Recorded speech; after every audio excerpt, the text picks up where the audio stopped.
Hello everyone and welcome to Nervous Nessie. Today I wanted to talk about driving in large cities in the United States. We've been talking about going on road trips, and I know that a lot of people, even within the United States, don't necessarily go to big cities all the time. They may live in smaller towns or in the countryside, and they may not go to large cities quite often. Also, this video is for people that live outside the United States that are not used to the big cities within the United States. And so I wanted to give some tips about driving in large cities in the United States. So let's get into it.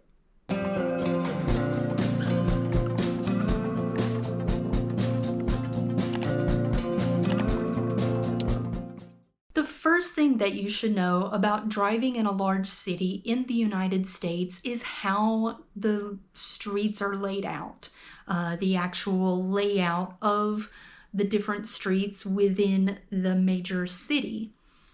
Now, I have been to almost, I would say, a good 75+% of the major cities in the United States. And I can tell you they are all sort of laid out the same way. You have to think of the history of the city. It was built and then just kept expanding and expanding. And most major cities are kind of set on a grid.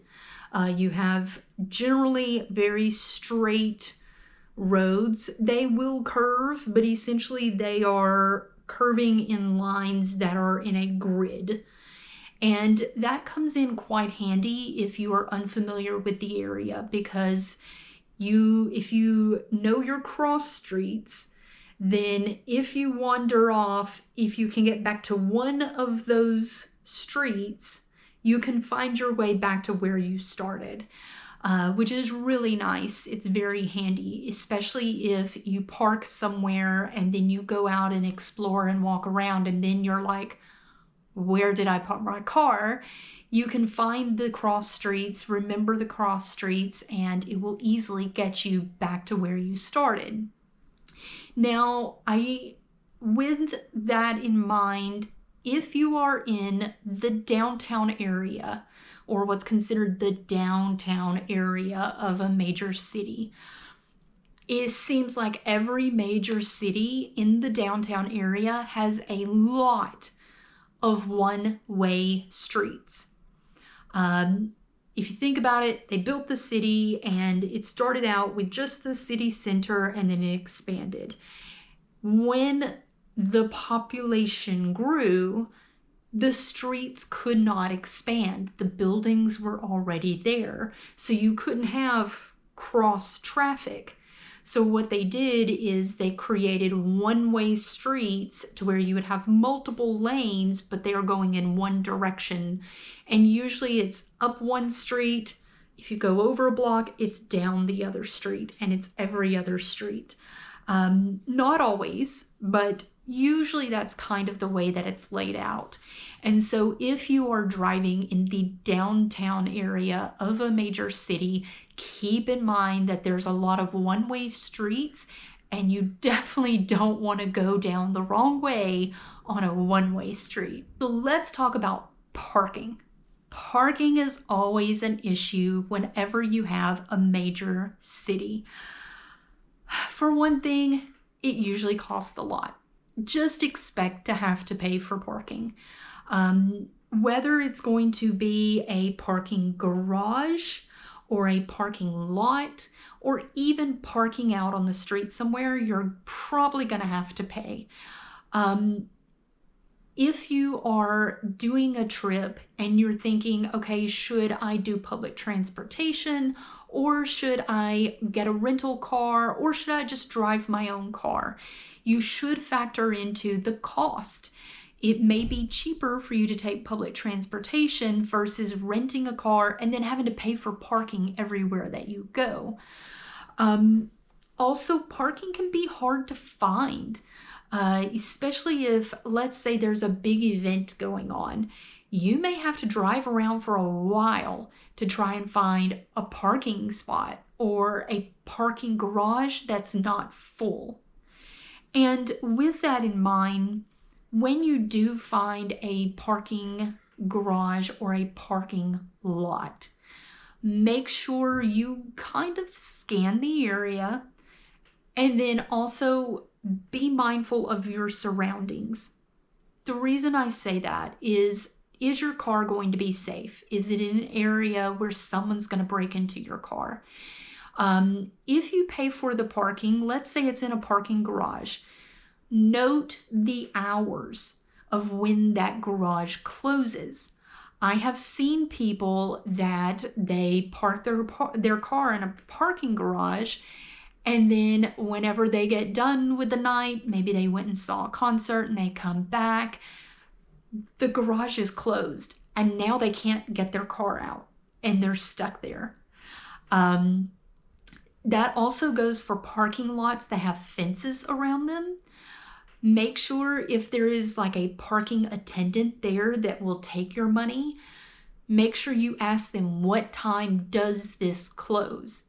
Because if it closes before you're going to be getting back to your car, you're not going to be able to get your car out. There's nothing that can be done. You have to wait till they open the next day.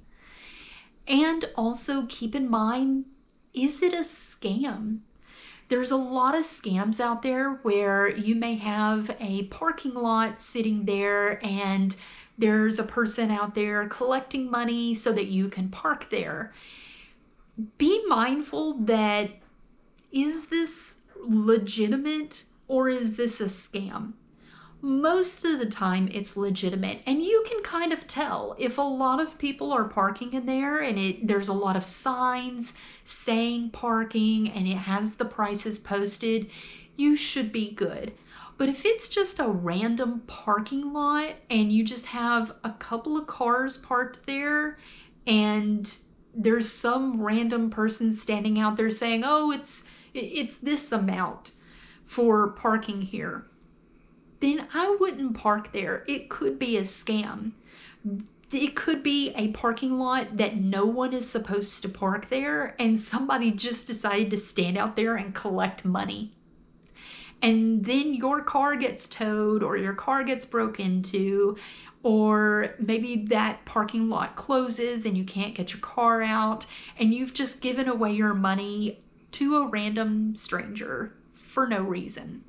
So be mindful of your surroundings whenever you do park in parking garages or parking lots.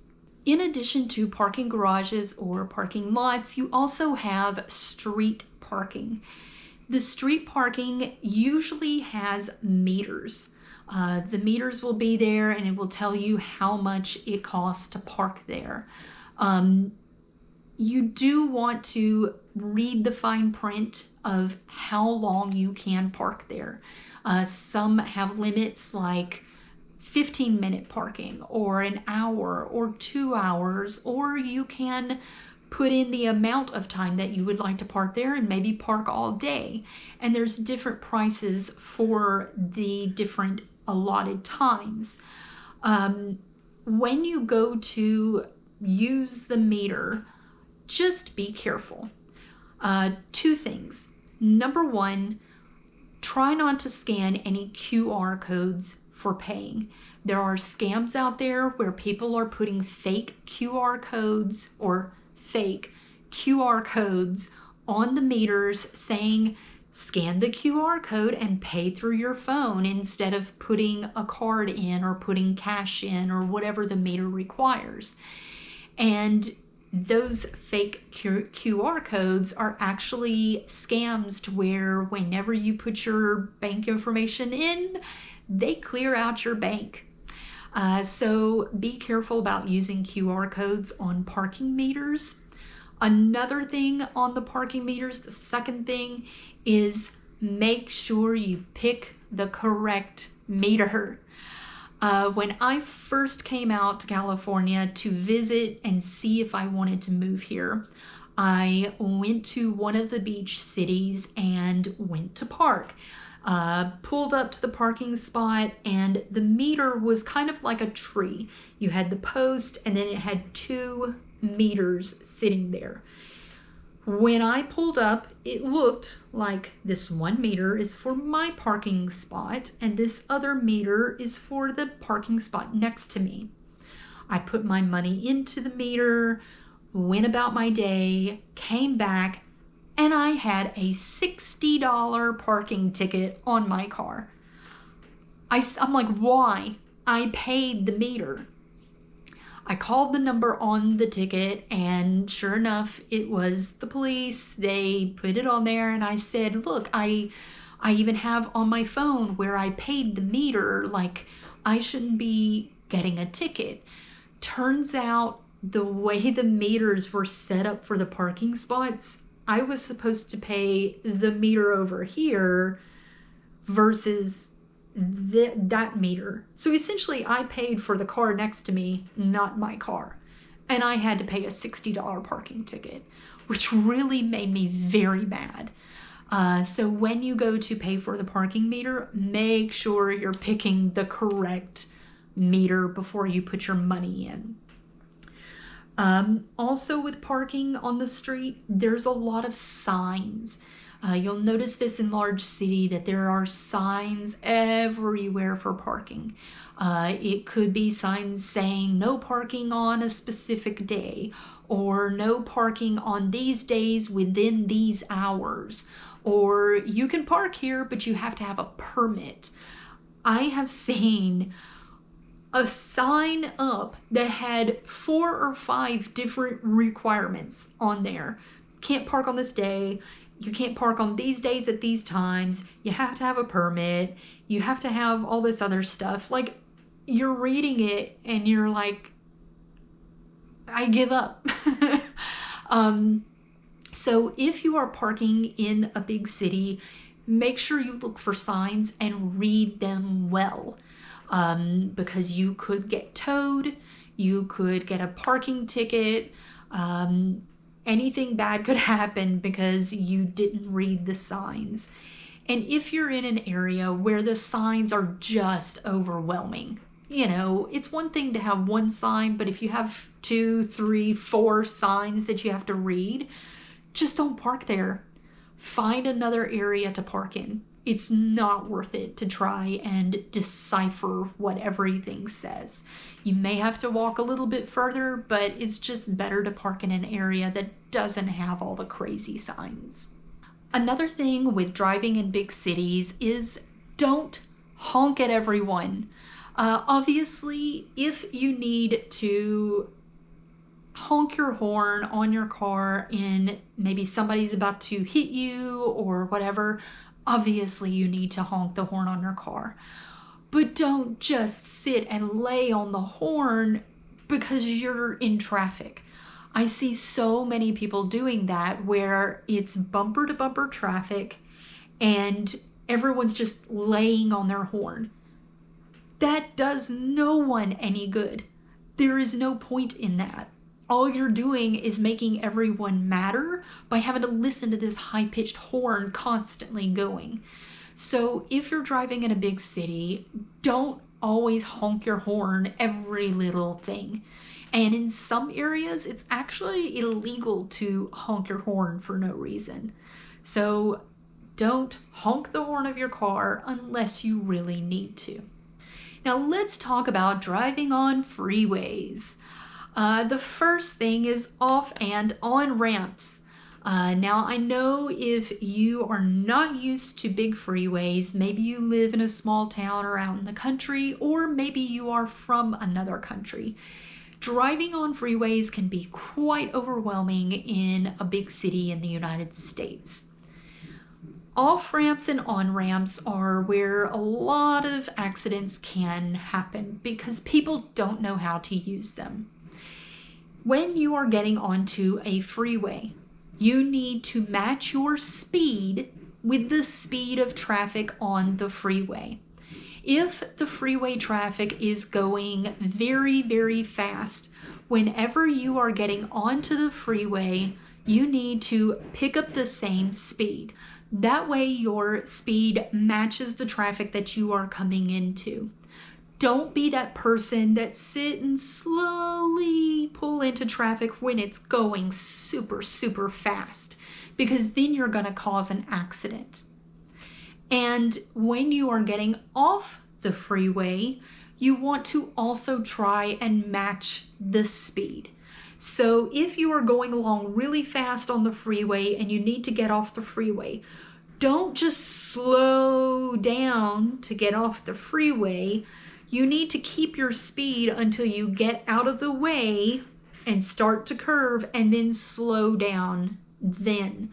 I don't know how many times I see people that they see their exit coming up and they just slow way down and the traffic just builds up and people almost hit them. So you want to try and keep that same speed until you get to that on-ramp or off-ramp, and then slow down once you're onto the off-ramp. And this brings me to my last point, which is do what the locals do. Now, obviously, you don't want to just fall in line with everyone else, because there are bad drivers out there, and there are drivers out there that break the law. What I mean is match your driving to the general driving around you. In some other countries, the laws are right the opposite. I know there are some European countries where the pedestrians, the people walking, have to wait on the cars. In the United States, the cars have to wait on the people. So if you think about that, it's completely the opposite. So if you are coming from Europe to the United States and you're used to the people on the side of the road waiting on the cars to go, then you could run over a lot of people, because that's the opposite. It's against the law. In America, we have to wait on the people. So if you see people in a parking lot and they're stopping for the pedestrians to walk by, obviously they're doing that for a reason, and you want to match what the locals are doing. Same thing goes for like the speed that you're driving, changing lanes. If you're going along and you see the speed limit on the side of the road, the sign for the speed limit, in some big cities, those are almost like suggestions. We suggest you drive this speed. But a lot of times people go a lot faster. And so if you're staying in the speed limit, you are not breaking the law, but you are also possibly gonna cause an accident. I know in California, we joke about it, but the speed limits on the freeways are like suggestions. The speed limit may be 65 miles per hour, but people are going more like 75 miles per hour. And so if you are going under the speed limit so that you don't break the law, then you're not matching the speed of everyone else around you, and you're holding up traffic, and you could cause an accident even though you're not the one breaking the law. And the same thing goes for changing lanes. A lot of times people are used to, in smaller areas or other countries, to where if you put on your signal or your blinker in your car to get over, the other cars are supposed to let you over, and that way you can merge into that lane easily. That's how it should be. That is what the law says. But in a lot of big cities, when everyone's in a rush, it's not actually like that. You could put your signal on to get over, and you will be driving for forever with just your signal on. No one's gonna let you over.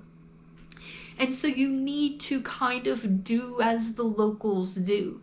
If they put their signal on and then they get over immediately, you almost have to kind of do the same thing. Now, obviously, you should follow the law. I'm not saying break the law in any means. I'm just saying that you need to use your best judgment. If everyone else around you on the road is doing something completely different from what you are doing, you might need to adapt to be able to fit in better and not cause an accident because everyone else around you is not used to what you are doing. So don't break the law, but be aware of your surroundings and try to blend in. I hope this video will help you if you decide to drive in a big city in the United States. If you are used to driving in a big city and you have any comments or suggestions for people that are not used to driving in big cities, feel free to leave those below. That way everyone else can see what people in big cities are experiencing from the outsiders coming in and driving. If you have any tips, maybe tips on parking or tips on how to navigate the big cities, leave those below. And if you have any questions, leave those below as well, and I will try to get to those as soon as I can. And I look forward to seeing everyone in the next video. Bye!